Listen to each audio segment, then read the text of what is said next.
2023년 4월 15일 부활 8일 축제 토요일 제1독서 사도행전 4장 13절에서 21절의 말씀입니다.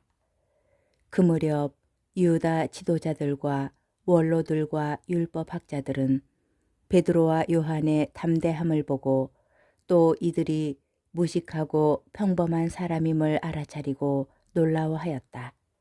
그리고 이들이 예수님과 함께 다니던 사람들이라는 것도 알게 되었다. 그러나 병이 나은 사람이 사도들 곁에 서 있는 것을 보고는 아무 반박도 하지 못하였다. 그래서 그들은 사도들에게 최고 의회에서 나가라고 명령한 다음 저희끼리 의논하며 말하였다. 저 사람들을 어떻게 하면 좋겠습니까?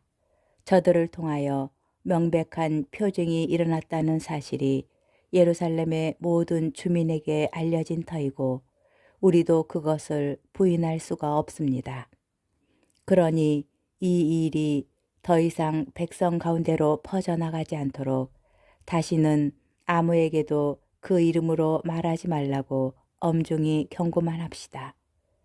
그리하여 그들은 사도들을 불러 예수님의 이름으로는 절대로 말하지도 말고 가르치지도 말라고 지시하였다. 그러자 베드로와 요한이 그들에게 대답하였다.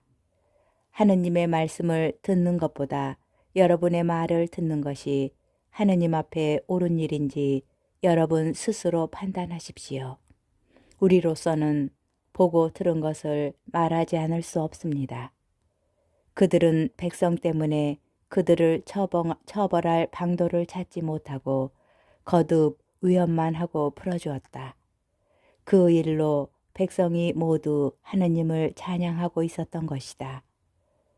주님의 말씀입니다. 복음, 마르코 복음 16장 9절에서 15절의 말씀입니다. 예수님께서는 주간 첫날 새벽에 부활하신 뒤 마리아 막달레나에게 처음으로 나타나셨다. 그는 예수님께서 7 마귀를 쫓아주신 여자였다. 그 여자는 예수님과 함께 지냈던 이들이 슬퍼하며 울고 있는 곳으로 가서 그들에게 이 소식을 전하였다. 그러나 그들은 예수님께서 살아계시며 그 여자에게 나타나셨다는 말을 듣고도 믿지 않았다. 그 뒤 그들 가운데 2 사람이 걸어서 시골로 가고 있을 때 예수님께서 다른 모습으로 그들에게 나타나셨다. 그래서 그들이 돌아가 다른 제자들에게 알렸지만 제자들은 그들의 말도 믿지 않았다. 마침내 11제자가 식탁에 앉아 있을 때에 예수님께서 나타나셨다. 그리고 그들의 불신과 완고한 마음을 꾸짖으셨다.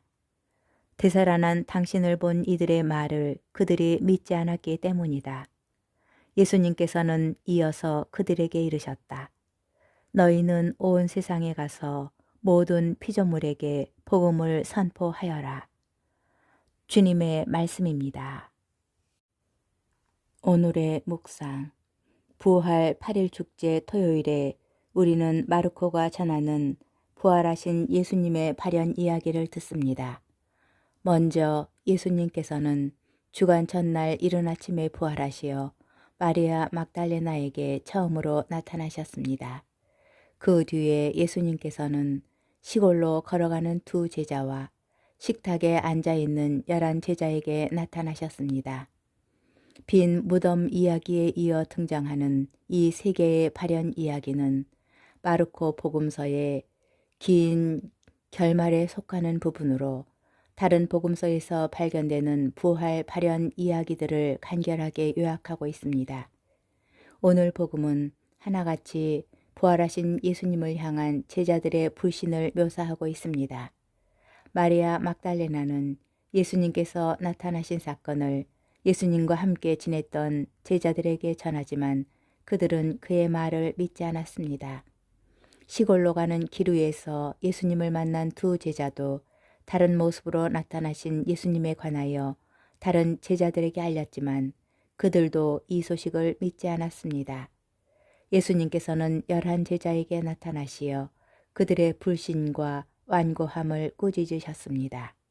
그분께서는 약속하신 대로 부활하셨지만 11 제자는 예수님의 부활 소식을 믿지 않았습니다. 그들이 부활하신 예수님을 직접 보지 못하였기 때문입니다.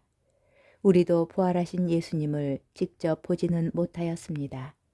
그러나 그분을 목격한 이들이 우리에게 예수님의 부활 사건을 전해 주었습니다. 지금 우리에게 필요한 것은 십자가에서 돌아가시고 부활하신 예수님을 주님으로 인정하고 고백하는 결단이 아닐까요?